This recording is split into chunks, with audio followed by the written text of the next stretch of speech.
সূরাতুল মুলক যারা নিয়মিত তেলাওয়াত করবে আল্লাহর মেহেরবানিতে তাদের কবরে কোনো আযাব হবে না। করতে রাজি আছেন? কথা কয় না। করতে রাজি আছেন সবাই? বিষ্ণুই বললেন এখানেই শেষ নয়, আরো আছে। শাফাআত লি সাহিবিহা, এই সূরাটা কিয়ামতের দিন এই সূরা যে তেলাওয়াত করবে তার পক্ষে সুপারিশ করবে।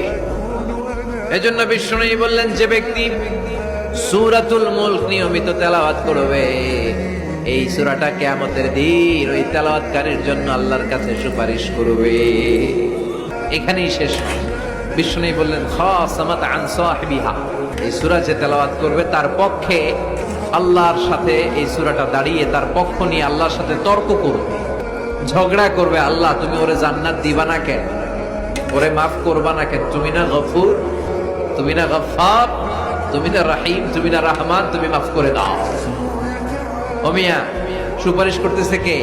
সূরাতুল মুলক। সুবহানাল্লাহ কইবেন না?